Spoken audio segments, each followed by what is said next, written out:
আমি কি একটু 274 এর 1 মিনিট কথা বলতে পারবো যদি আপনি হ্যাঁ, বলতে পারবেন মাননীয় মন্ত্রী। জি। সর্বশেষে উনি একটি প্রস্তাব দিয়েছেন, এক সংসদীয় টাস্ক ফোর্স গঠনের কথা বলেছেন। সে ব্যাপারে ইচ্ছা করলে আপনি রেসপন্ড করতে পারেন। আমি লিখে রেখেছি টাস্ক ফোর্স, ওনার প্রত্যেকটা বক্তব্য আমি লিখে রেখেছি। তিনি বলেছেন তো যে হৃদয়ের কথা বলিতে ব্যাকুল, আমরাও শুধু আইলে না কেহ বলবো না, আমরাও শুনিতে চাইছি। মানে স্পিকার 274 হচ্ছে আমাদের মাননীয় সংসদ সদস্য নাজিবুর রহমান সাহেব। I appreciate his sense of humour.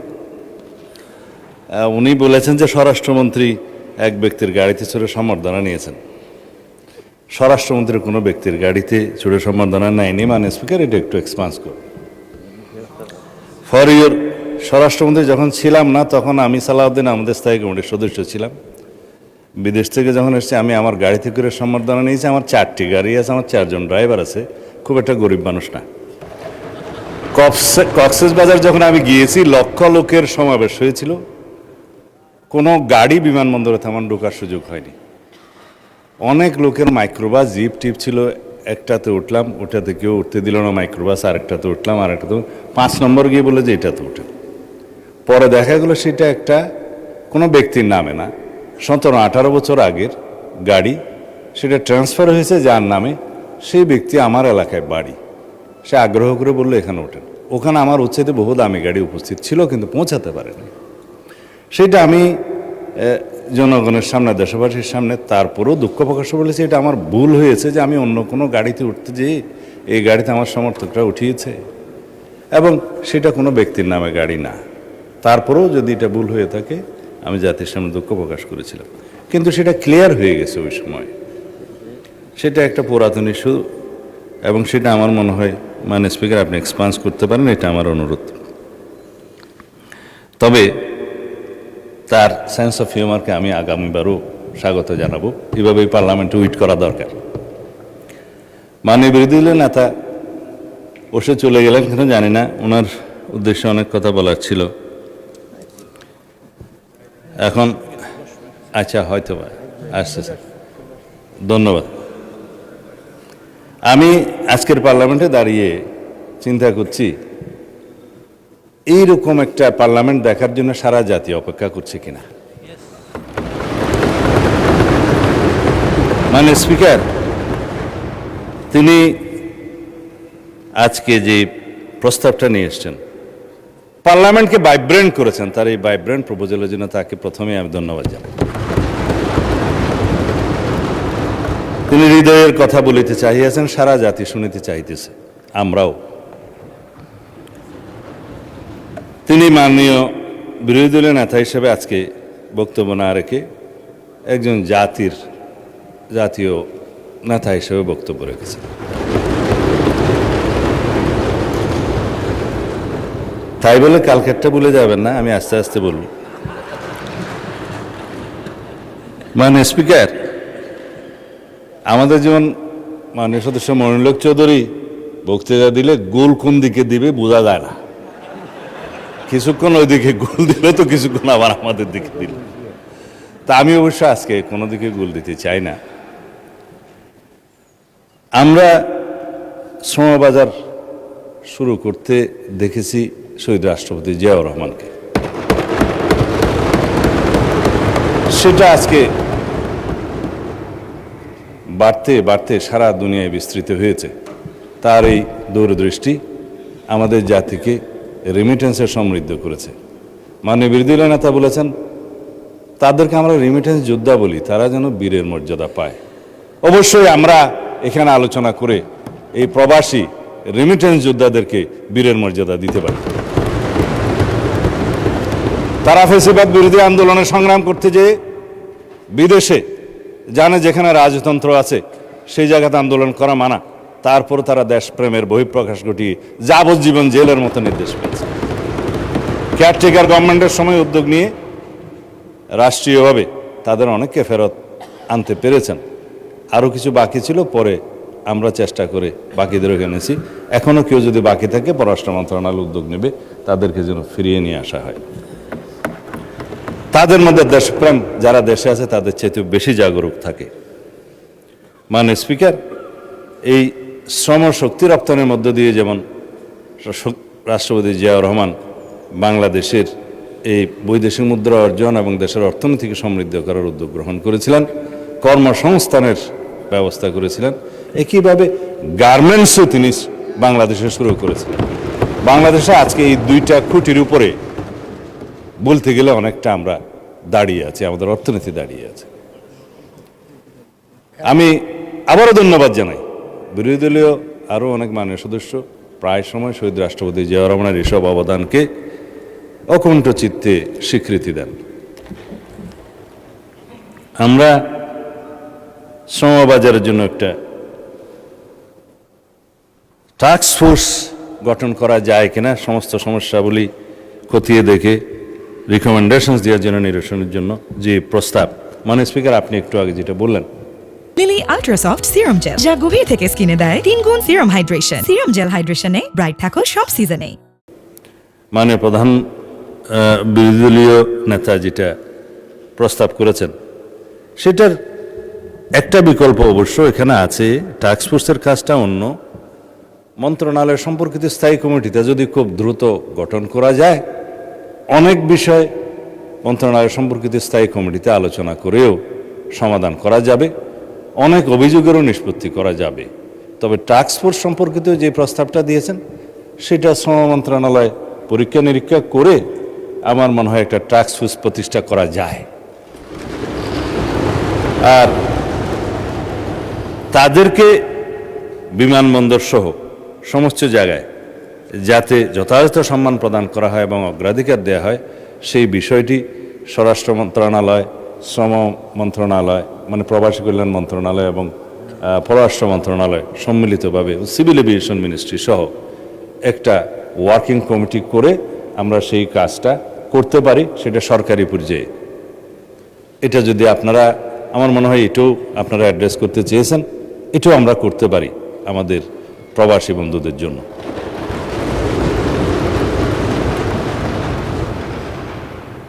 আমরা আসলে today I am here to praise the opposition, not to bury them like before. আমাদের মালয়েশিয়া মাননীয় প্রধানমন্ত্রীর ফার্স্ট ভিজিট নির্ধারিত হয়েছে। তার মানে এই না যে মানে মালয়েশিয়া ফার্স্ট, এটার গুরুত্ব তিনি দিয়েছেন। মালয়েশিয়ার শ্রমবাজার উন্মুক্ত করার জন্য আমাদের 2 জন মন্ত্রী এবং উপদেষ্টাকে মালয়েশিয়া পাঠিয়েছিলেন। সরকারের উচ্চ পর্যায়ে তাদের সাথে আলাপ আলোচনা হয়েছে যে কিভাবে শ্রমবাজার উন্মুক্ত করা যায়, আরও বেশি শ্রমশক্তি বাংলাদেশ থেকে প্রেরণ করা যায়। তিনি এই বিষয়টায় খুবই মনোযোগ দিয়েছেন মাননীয় প্রধানমন্ত্রী। অবশেষে তাদের আমন্ত্রণে, মালয়েশিয়া সরকারের আমন্ত্রণে তিনি প্রথম মালয়েশিয়া যাচ্ছেন। উদ্দেশ্য অনেকগুলোর মধ্যে এটা প্রধানতম। ফেসিবাদী সরকারের সময় মাননীয় স্পিকার অনেকে এটাকে বহুল আলোচিতভাবে আদম ব্যবসা হিসেবে পরিচিত করে, শব্দ দুটো সম্মানিত নয় সেজন্য আমি এখানে ব্যবহার করতে চাই না, কলঙ্কিত করেছে। অনেক ক্ষেত্রে মানব পাচারও করেছে, অনেক ক্ষেত্রে অর্থ পাচার করেছে। যারা জড়িত এই সমস্ত কর্মকাণ্ডে তাদের 100 জনের বিরুদ্ধে কয়েকদিন আগে একটি মামলায় চার্জশিট প্রদান করা হয়েছে মাননীয় স্পিকার। এগুলো গৃহীত ব্যবস্থা। আর বিরোধী দলের গঠনমূলক আলোচনার মধ্য দিয়ে যে প্রসঙ্গগুলো উঠে এসছে এবং যে নোটিশটা মাননীয় বিরোধী দলীয় নেতা আজকে দিয়েছেন, তার মধ্যে যে প্রস্তাবগুলো আছে সেই প্রস্তাবের প্রেক্ষিতে দুইটা মন্ত্রণালয়ের পক্ষ থেকে 2 জন মাননীয় প্রতিমন্ত্রী এর লিখিত জবাব দিয়েছেন। বিষয়টার সাথে স্বরাষ্ট্র মন্ত্রণালয়েরও কিঞ্চিত বিষয় জড়িত আছে। তা আমাকেও একটা কাগজ মন্ত্রণালয় থেকে রেডি করে দেয়া হয়েছে। তার মধ্যে কয়েকটা বিষয় মাননীয় বিরোধী দলীয় নেতা যেটা জানতে চেয়েছেন তার একটা জবাব আছে। তা আমি 1-2টা প্যারাগ্রাফ বোধহয় পড়লে ভালো হবে। গণপ্রজাতন্ত্রী বাংলাদেশ সরকার প্রবাসী বাংলাদেশিদের জন্য নিরাপদ, আধুনিক, সহজলভ্য ও আন্তর্জাতিক মানসম্পন্ন পাসপোর্ট সেবা নিশ্চিতকরণে নিরলসভাবে কাজ করে যাচ্ছে। এই লক্ষ্যে পর্যায়ক্রমে মেশিন রিডেবল পাসপোর্ট এমআরপি এর পরিবর্তে আধুনিক ই পাসপোর্ট কার্যক্রম বাস্তবায়ন করা হয়েছে। বর্তমানে বিশ্বের বিভিন্ন দেশে অবস্থিত 73টি বাংলাদেশ মিশনের মধ্যে 71টি মিশনে ই পাসপোর্ট কার্যক্রম চালু রয়েছে। বিগত 6 মাসে উক্ত মিশনসমূহে ইস্যুকৃত পাসপোর্টের মধ্যে প্রায় 86% ই পাসপোর্ট এবং 14% এমআরপি পাসপোর্ট, যা প্রমাণ করে প্রবাসী বাংলাদেশি নাগরিকগণ নির্বিঘ্নে ই পাসপোর্ট সেবা গ্রহণ করছেন। যেসব নাগরিকের এমআরপি পাসপোর্টের মেয়াদ বিদ্যমান রয়েছে তারা মেয়াদ উত্তীর্ণ না হওয়া পর্যন্ত উক্ত পাসপোর্ট ব্যবহার করতে পারছেন। অন্যদিকে নতুন আবেদন ও পুনঃ ইস্যুর ক্ষেত্রে পর্যায়ক্রমে ই পাসপোর্ট প্রদান করা হচ্ছে। বিদেশে অবস্থানরত প্রাপ্তবয়স্ক বাংলাদেশি নাগরিকগণ জাতীয় পরিচয়পত্র এনআইডির পাশাপাশি বার্থ রেজিস্ট্রেশন সার্টিফিকেট ব্যবহার করে পাসপোর্টের আবেদন করতে পারছেন। ফলে তথ্য সংশোধনের প্রয়োজন হলে বিআরসি মানে বার্থ রেজিস্ট্রেশন সার্টিফিকেট সংশোধনের মাধ্যমে পুনঃ ইস্যুর আবেদন দাখিলের সুযোগ রয়েছে, যা বিদেশে অবস্থানরত নাগরিকদের জন্য একটা গুরুত্বপূর্ণ সুবিধা। এই বিষয়টা মাননীয় বিরোধী দলীয় নেতা উত্থাপন করেছিলেন। এই জবাবটা এখানে আছে। আমরা বার্থ রেজিস্ট্রেশন সার্টিফিকেটের মাধ্যমে যদি কোনো সংশোধনের প্রয়োজন হয় সেটা আমরা আমলে নিচ্ছি।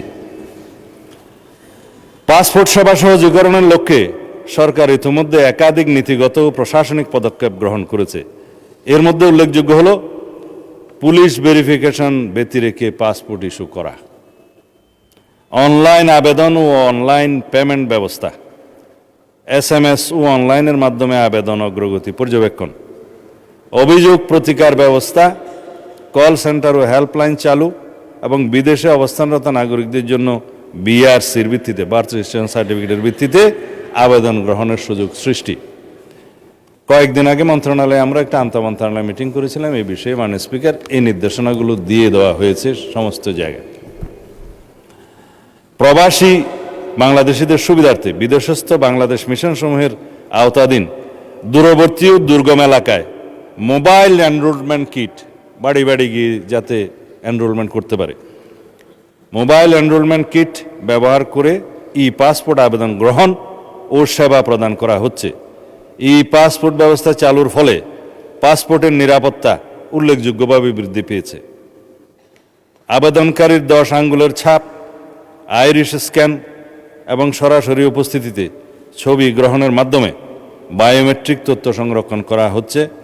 এর ফলে জালিয়াতি, প্রতারণা এবং অন্যের পরিচয়ে পাসপোর্ট গ্রহণের সুবিধা কার্যত বিলুপ্ত হয়েছে।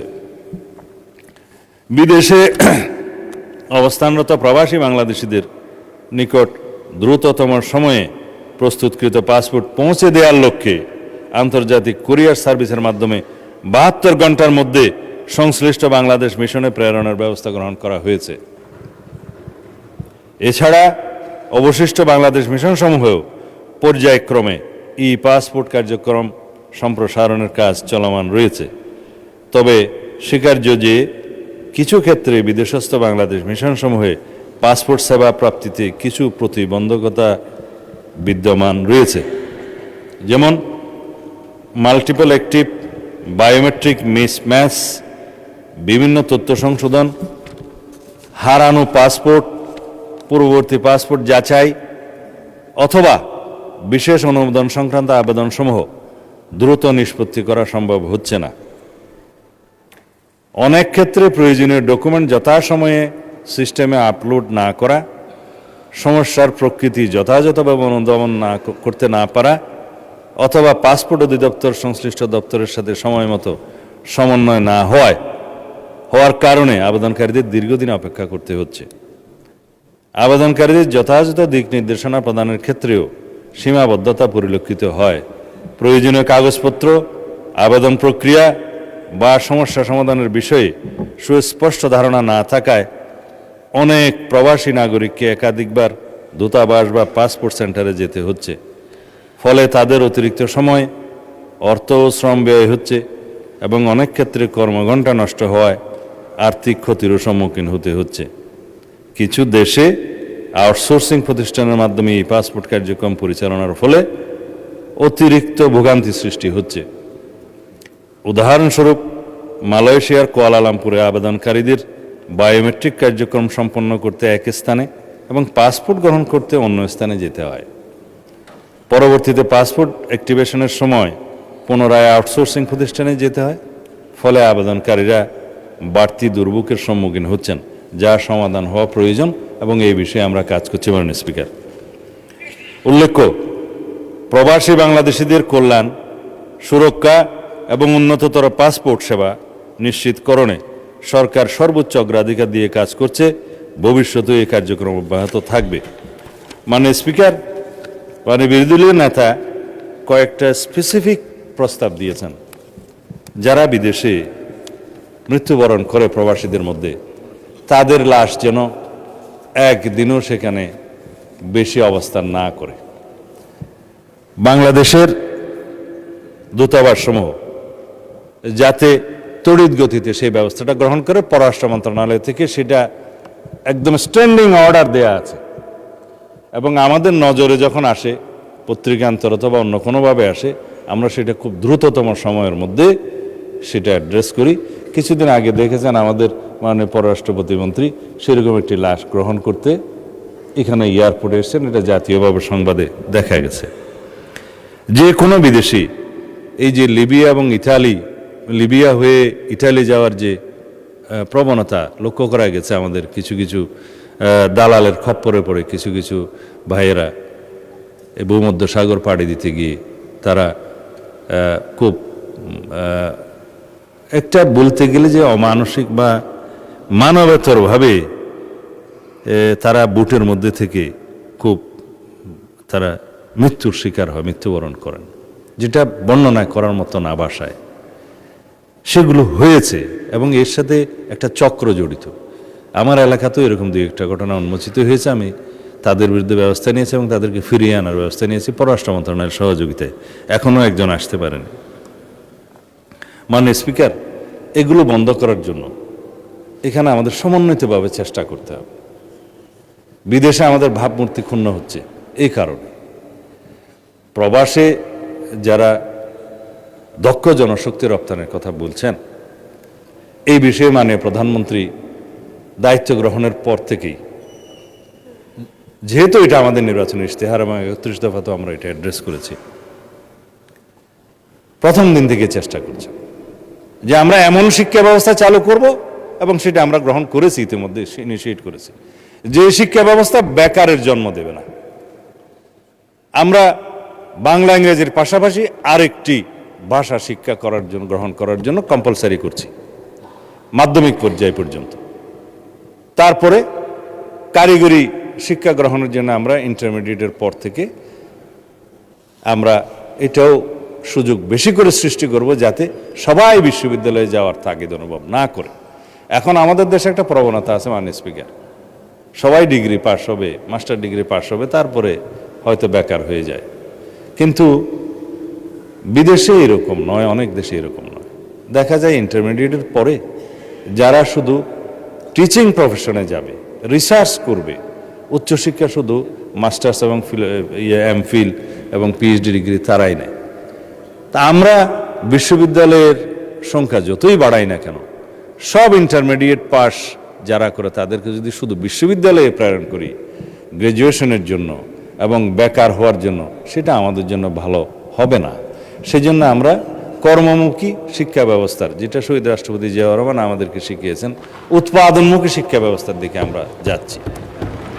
সেজন্য আমরা তৃতীয় ভাষা শিক্ষা, ক্রীড়ায় অংশগ্রহণ, সাংস্কৃতিক কর্মকাণ্ডে অংশগ্রহণ এবং আরেকটি ভোকেশনাল ট্রেড, যেটা সে পছন্দ করবে সেরকম ট্রেড চয়েস করে সেই শিক্ষার্থীকে ভোকেশনাল ট্রেনিং প্রথম থেকে আমরা দেয়া শুরু করব, একটা পর্যায় পর্যন্ত, মাধ্যমিক শিক্ষার একটা পর্যায় থেকে।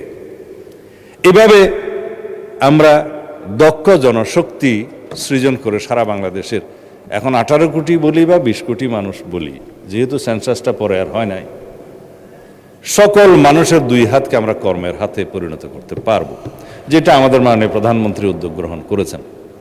বিরোধী দল নেতা তালি দিতে চেয়েছিলেন, অবশ্য পরে দেন।